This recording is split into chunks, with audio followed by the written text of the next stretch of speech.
Hello! It is a beautiful spring day, and you can tell that the seasons have changed because the weather is great. The flowers and the leaves are out. Right now there is a lot of dragonflies outside in my yard, and that's all very nice to see. Anyway, welcome back.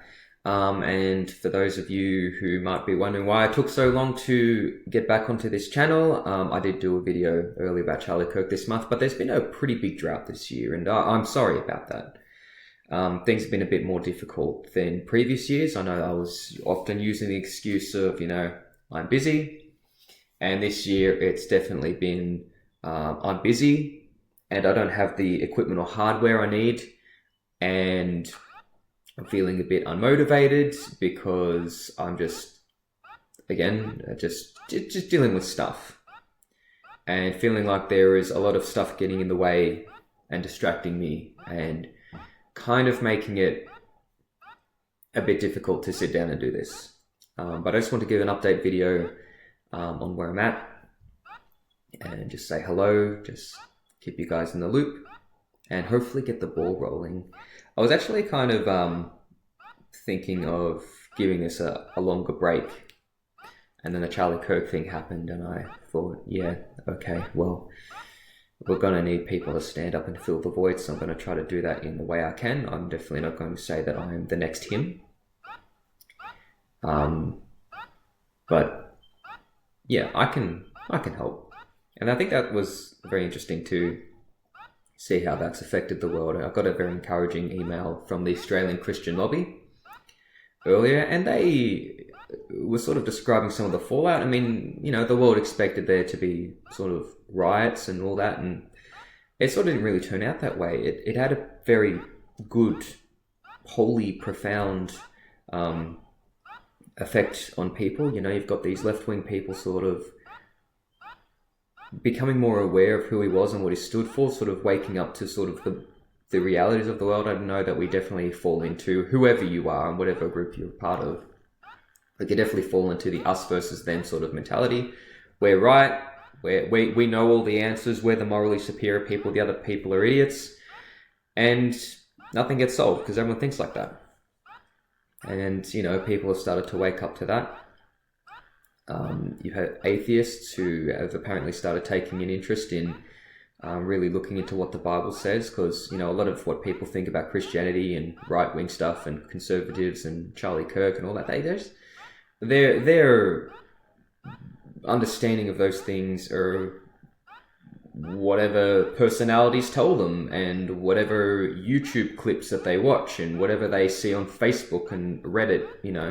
It's never really a true representation. It's like an inherited understanding. It's an inherited opinion. It's an inherited outrage sometimes. And they don't really know really what those things mean or what they stand for or why they hate them. And so that kind of was a bit of a door to the truth for them to sort of get an idea of who he was and what he stood for and what Christianity is about and what sort of more conservative values are about. And for Christians like me, it was, well, what more can I be doing? Because I think people have said that, Charlie Kirk's passing has left a huge vacuum in, this particular movement, this faith-based political movement he was doing. And I would say, well, yes, but no, not really. Why? Because God will inspire and lift up many people and call and equip many people to immediately fill that vacuum many times over. And, plenty of people have agreed with that, and I'm seeing that, and I'm expecting that, and I want to be a part of that, and I think that's really awesome. So it's sad that he passed away, and I do give my condolences again to his family. Keep praying for them. But we should keep praying that the impact does bear fruits. That's what the Bible says. When the seed is planted, and it's planted in the good soil, it can bear 30, 60, 100 times its fruit. And sometimes that is in suffering or death. Sometimes that is, you might get martyred. Sometimes you might go to prison or get persecuted. And that's where your faith really grows. That's where your ministry really starts to hit. I mean, that's the thing happened with Jesus. I mean, on earth as a man, in spite of all the great things he was doing, his ministry was, maybe limited to this. And as soon as he dies on the cross, is resurrected, and then ascends to heaven, come Pentecost, the ministry just erupts. And that happens. And so we can't really count out God because of our lack of imagination, because he's able to meet our imagination and more. So that's hopeful. We can always take hope and just surrender to God, trust him with the plan, and just be available to his plan. So that's sort of what's re-inspired me. I didn't want to get discouraged because I knew that each little inconvenience and attack and whatever, that was from Satan. But it just got to a point where it just became too frustrating. Like, too difficult to get around to it, then too difficult to work with the technology and the limitations of what I can and can't do. And then it's like, if I finally get it up, the YouTube and podcast audience isn't huge yet. So it's like, is there a point?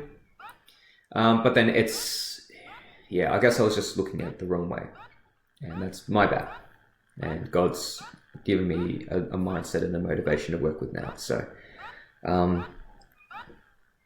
that's what I'll be doing. I've got some great videos in store that I've been writing in the background. I usually come up with ideas. I think the Spirit must be prompting with good ideas, and I just start writing them down. And so I've got things to do, mainly to help build you up. If you feel like you want to be stronger in your faith, maybe be a greater representative for Jesus, a greater case maker, a greater activist, a greater Jesus freak, if you will. I say that positively, by the way. Hoping to help you with that, build you up in that with the videos I'm planning to get done by the end of this year, because I've got 3 great ideas lined up to help you, be the new Charlie Kirk. And it's just coincidentally, after this month, happens to be 3 more months, so I can do 3 more monthly installments. And I'm also just trying as a weekly thing to just put up a new short each Sunday, just to sort of keep me in a bit of a routine, a bit accountable, and just keep the page flowing. So each Sunday there'll be a new short, and each month there should be a new video or podcast or whatever. So keep praying for that. Keep praying for me to keep on top of that. Keep praying for, maybe people to show a bit more interest, both in helping me with the channel and listening to the channel and spreading the channel. And definitely pray about Charlie Kirk's family and how the church and the world will move forward and be affected by that from this point on. And we'll just praise God for the great fruits that we've seen and will see, because in faith we can see the thing before it happens, because we can be confident in that. A good example of that is, so I'm not just, blindly hoping for something. I've been doing a lot of eBaying lately, and that's really helped with money. And so basically, I will send something out, I'll post it in the mail, and eBay already has the money. But once they get the payment, they go, great, you've sold this. Now you have 2 days to send it. And then we'll hold the funds for about 2.5 weeks, because hypothetically, maybe there'll be something wrong with the postage, or there might be something wrong with the item, and we want to just give there a bit of a window of time to get those things sorted. Maybe we'll need to give a refund. Maybe the person will need to send it back, or put in feedback or complaint or whatever. And so that's what we're holding on to that. And then 2.5 weeks from now, on this particular date, they give you the date, we'll send you the money. So, is it blind faith for me to just go, okay, well, that money is mine and I'll get it in 2.5 weeks? Well, not really, because the system is set up that I will have that money by that time. It's not me blindly hoping for something that may or may not happen. The money is mine, it's coming. And so we can look at God's promises that way. Well, he makes the promise and he's ready to fulfill it whenever you're ready to align yourself with the promise, to believe it, to receive it, to live in alignment with receiving it. Then the promise is yours. And if he says he's going to do something, he'll do it. So that's how faith works. We are expecting something we know to be true. It is a fact that it's going to happen. and we just look ahead to whenever that is going to be and go, well, it's as good as done. So that's how faith works. And I learned about that in the book Christ the Healer, and because they were talking about receiving promises from God in regard to healing. And maybe if you haven't listened to that podcast, I think you can definitely find it. So give that a listen if you need healing or just want a bit of a boost in faith. Listen to the podcast, preferably also read the book. If I ever do a review or recommendation of a book, don't just go, oh no, I watched the video or I listened to the podcast, I'm good. You can listen to what I said about the book, but I also want you to read the book. And that also goes for the Bible. Be reading the Bible. Don't just listen to my podcast. Just also read the Bible. So that will be good for you. So yeah, that's what I've got. The ideas I have for the rest of the year are about motivation. Are about going by, I think it's 1 Timothy, the section about what an elder is. Can I be an elder, or could I be an elder? Should I be an elder? And then I'm going to look at the 2 books I've mentioned. One is called Jesus Freaks, and I just figure since that is about people who have had very strong faith and been persecuted and been martyred for Christ, like Charlie Kirk, that was worth talking about. I might even read a small section of it, pending its copyright, because some books are a bit like that. Even if they're Christian books, you're not allowed to talk about any part of the book and things like that. So copyright's a bit frustrating, but I'll check that. And also Cold Case Christianity, I'll probably just combine them into one video. And so being a Jesus freak, you live by strong faith and are faithful to God no matter what the world does to you. Cold Case Christianity is about really having a strong case for Christ, where you actually know the background and you can research and even scrutinize Christianity and its historical and geological and whatever evidence to determine, well, is this real? Is it exaggerated? Is it a fairy tale? Because some people do that. They just decide, well, I don't believe in spiritual things, so therefore anything in the Bible must be wrong. Or schools teach evolution, and evolution is science, and science is facts, so therefore the Bible must be wrong. But they don't really have a proper understanding into either. So it's important that if you're going to have an opinion on something, that you probably do the research and don't just inherit an opinion because of something you saw on the internet.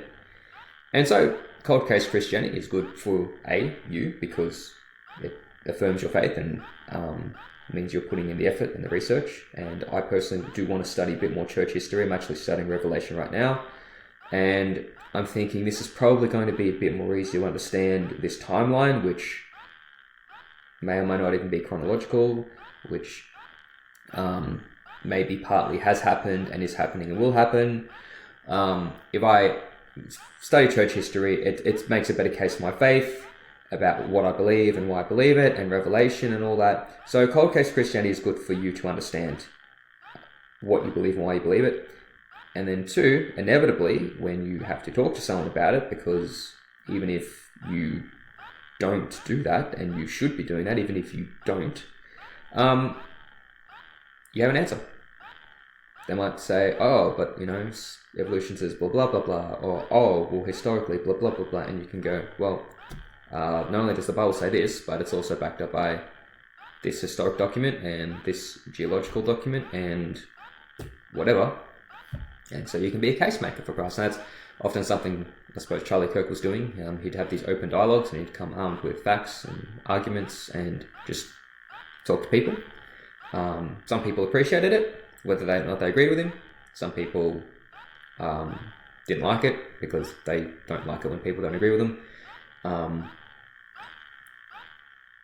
What I definitely didn't approve of, this is a bit of a tangent, is, how many times, say, like, Michael Knowles, Charlie Kirk, Matt Walsh, Ben Shapiro, all that, people keep isolating all these little clips of them, like out of a sort of an open debate or discussion. They keep isolating all these little clips where these woke liberal crybabies get owned, and it's just like, you realize that if that's the only way people are introduced to what this person does, it's actually, they come across as very savage and brutal and negative. And even if you are on their side, you don't really respect them, because all you're ever seeing is, the shutdowns, shutting down other people. And that's not what it's meant to be about. It's not meant to be, shutting down liberal crybabies or, whatever they describe them as in the titles. It's just, So, don't do that. But that's just something that annoyed me, that they don't get represented properly by either side. And unfortunately, that's going to happen. But do your best to be above reproach, as the Bible says, and then it's harder for people to misrepresent you. And if they do, you can go, well, actually, you misrepresented me. I didn't actually say that, or I didn't say it like that, or I didn't mean it like that. And here is the evidence. So there you go. So, those are the things that I've been thinking about. That's where I've been and what I want to do with the channel moving forward, and things I want you to think about and pray about and get excited for and do for yourself and do for the Lord and for others in the meantime. So I might just describe a bit of what else has been happening. So went through a bit of a financial hardship, partly actually due not just to seasons changing, but I was going through a season of, as you might remember, my girlfriend and I had to break up about 18 months ago. And I'm finally in a good place about it. I'm still sad. I miss her. I miss us. I miss what it's like to be loved. That's hard to experience that and then have it ripped away from you. That's pretty rough. And my sympathies to anyone who has felt that. It sucks. And you probably noticed in between then and now the difference in the things I would talk about and how I would talk about them and why I would be talking about them. And it sort of sometimes came from more my own personal experience and my own feelings of grief and all that, rather than just me trying to mentor people in God. And I just have to acknowledge that while I try to keep the podcast and YouTube channel on track, with keeping the focus on God, my own personal stuff would come into it a lot more than originally I would have liked to, but I was in a different season, so that's why that was happening. Much like how we've come into spring and the season has changed. Seasons have changed for me. I was really, really struggling with self-esteem and confidence because I couldn't let go of the reasons why the relationship didn't work, and I kept basically punishing myself and holding myself to very harsh, unforgiving standards. And it took a long time for me to get my confidence back. And in the meantime, I would go to some very dark places and become very unhappy, and probably wasn't working as much as I could have been. And that was partly due, because some of the work that I do from home.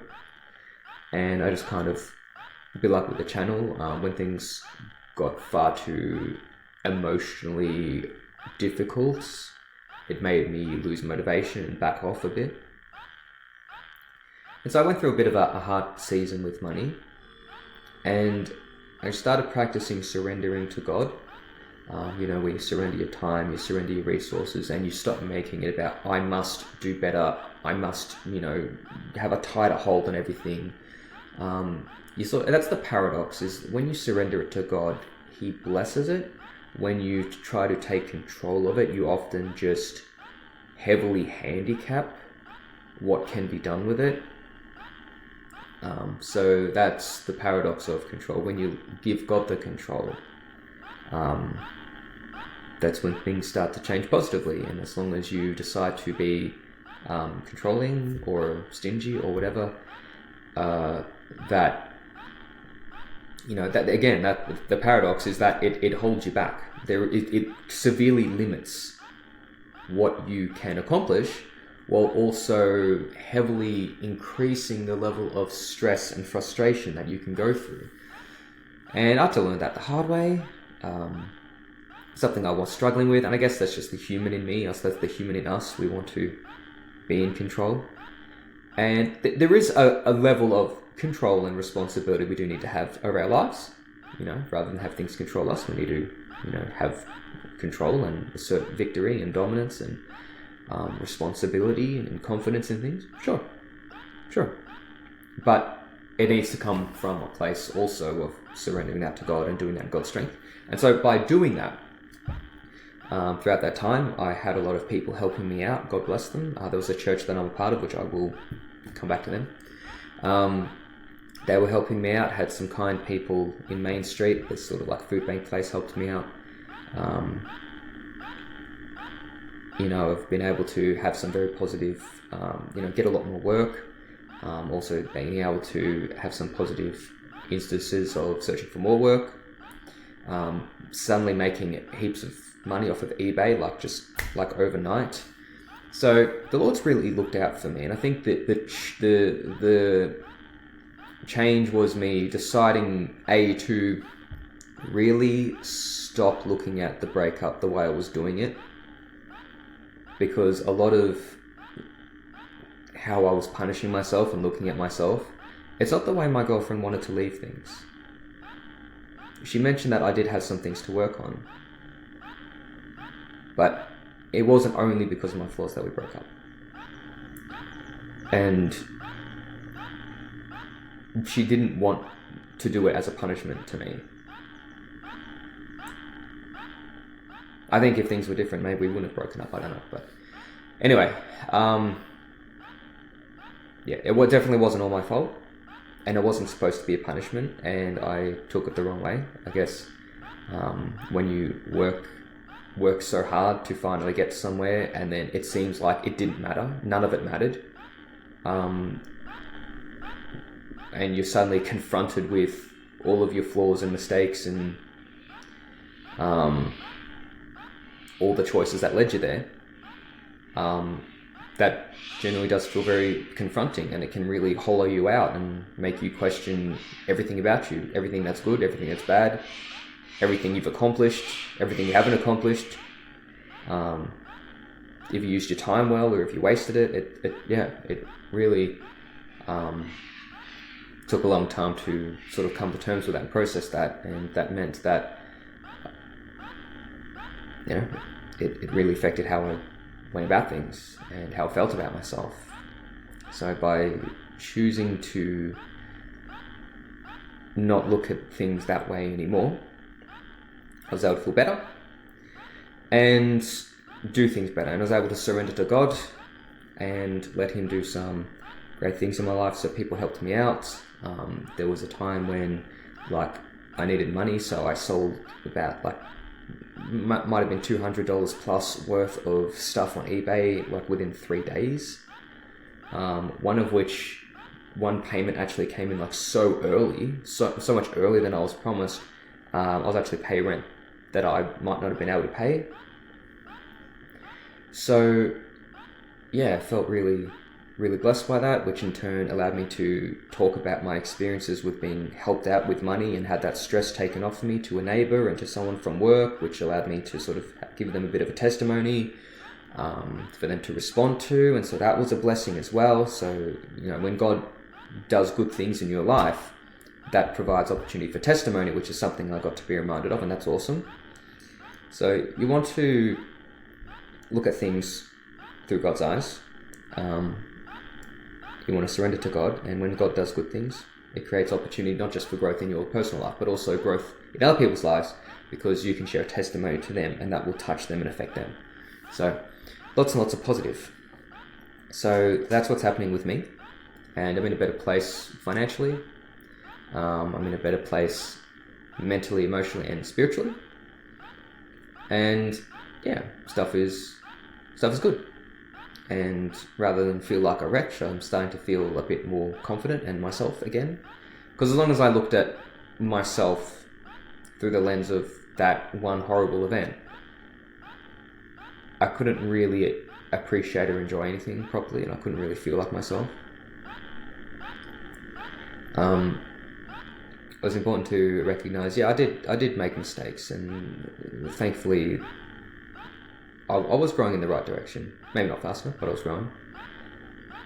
And yeah, it did certainly push me to pursue things that I was struggling to pursue or procrastinating to pursue. I thought I genuinely couldn't change them, and then it turns out once I put my mind to it, it turns out I could. There's no reason to accept limits because we have the victory in Christ. So rather than be a slave to something you can't change, especially if it's about you, that's something you can. Sort of challenge me to look at things a different way, and there was a better way. And so it definitely had some good results. I think my girlfriend also had problems that she was dealing with as well, and it was a bit hard. When both of you feel like you're not in a great place, it's a bit hard to rely on each other or trust in each other or be inspired by one another when you both feel you're not in the best place with life and yourself and all that you can be. So I understand that. But most importantly, it was also important to recognize that aside from having our own things to work on, which maybe, I guess in hindsight, we realized that was something that we should have worked on before we got in a relationship, that there was a faith difference. And obviously, if God wants me to, be the best for him and sort of be the YouTube guy who helps inspire people in the wake of Charlie Kirk's passing and get into all these, ministries and callings he has for me with these spiritual gifts he's going to prepare me with and all that, which is great. If I'm distracted by someone who isn't a believer and isn't edifying me in my faith, that just holds me back from whatever God's calling is. And that's not what he wants. So, look, as hard as it was to accept, like emotionally, I didn't want to let go of that attachment, but mentally and spiritually I understand that it's right. And sometimes you can understand something but not be able to accept it, and then when you finally can accept it, emotionally it can be a bit hard to catch up with that acceptance. But I guess if I'm able to sort of put my mistakes out of my mind and just go, well, you've changed now, you've grown now, in a way that was a positive experience. In a way it wasn't going to work with God's plan for you, and I certainly don't want God's plan to not work for me. So, in a way there certainly was positives and helps me to accept it, so I can move on from that. And just be able to love myself and move into better things with God, and just have the confidence again to feel happy and do stuff, be myself, but thankfully a much more refined and better version of myself, which means I have more to give to you as well, and to whatever else I'm doing, to my workplace, to be the friend and guide that people at work might need, to be the employee my employers want me to be a neighbor and a tenant, to the best of my abilities, to better than I was before. The better I feel and the more positive foundation I have, the better I can do and the more I have to give, and the more fruits I can bear, and the more that begets more growth and more fruits and more happiness and more blessing and more good work for the kingdom and all that. So also, this church I was talking about earlier, yes, I'm going to get back to them, I'm doing it now. Since relocating my house, this isn't the house I lived in when I first started my podcast channel. I had to move, and that was something I've probably mentioned a bunch of times, because that was really hard at first. I wasn't happy about having to move. I love that house. I've been there more than 12 years. I didn't want to leave. But I had a chance to get a house on my own rather than one I kind of just inherited. I've got a new car that I'm financing. That's a bit of a pain in the backside to have to pay that off, but whatever. I'm reading The Barefoot Investor at the moment, which is a really helpful book, teaching me about finance. I can pay that off, and then that's a car I've received by myself. It wasn't given to me. I earned it. This is a house I found by myself. And so that's showing positive growth, and I can look after and maintain those things, as a source of pride and responsibility, and they can look after me.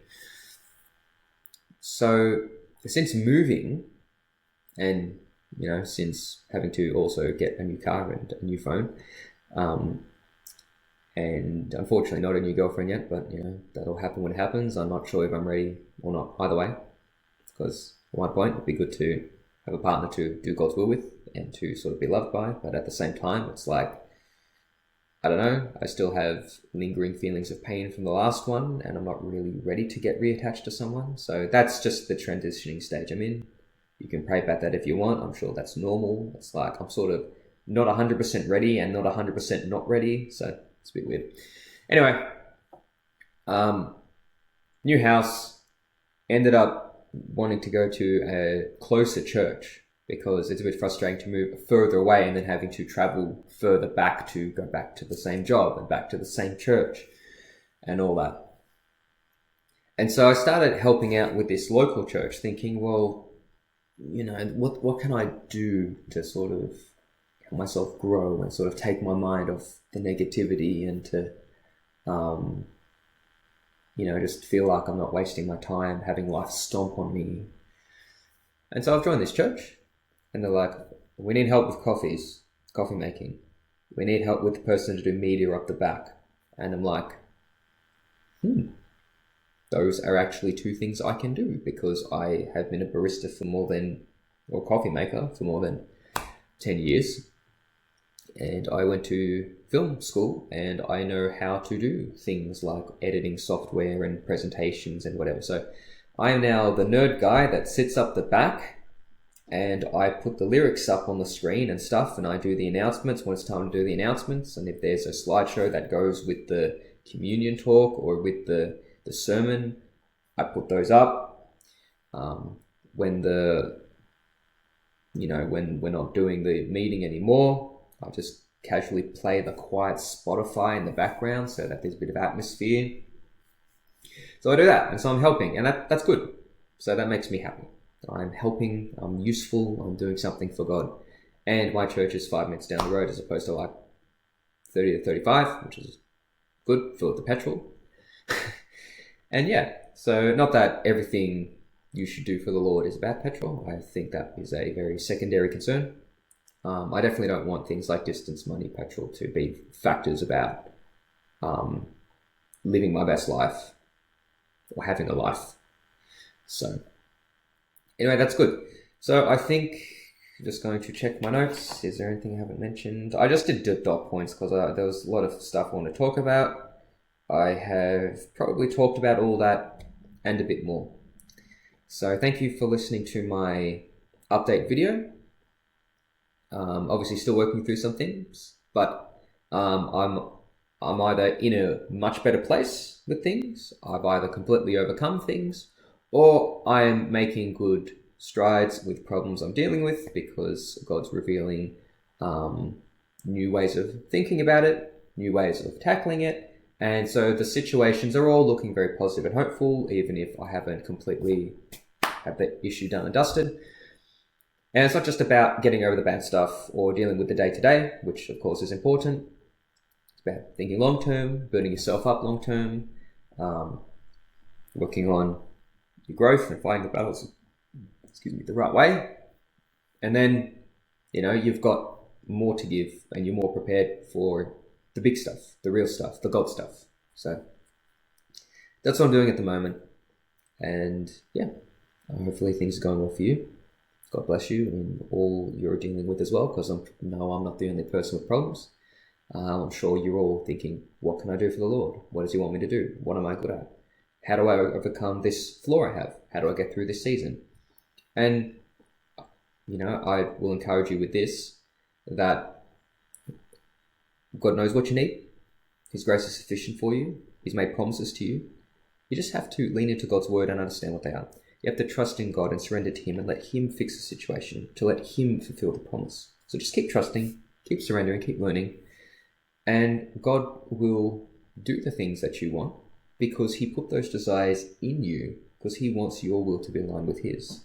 And he will answer any prayer and bless any deed that's in line with his will. So be glad about that.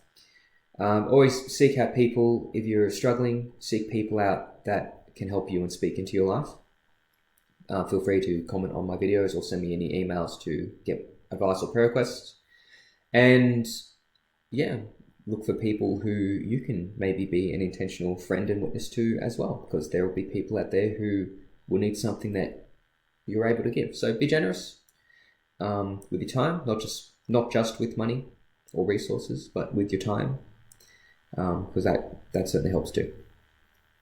And I will keep working on the YouTube channel. I'm going to refine those scripts. I'm going to do those videos, and we're going to have a good time getting those up and listening to those the rest of this year. So, ciao for now. God bless. Be the best Jesus freaks you can be.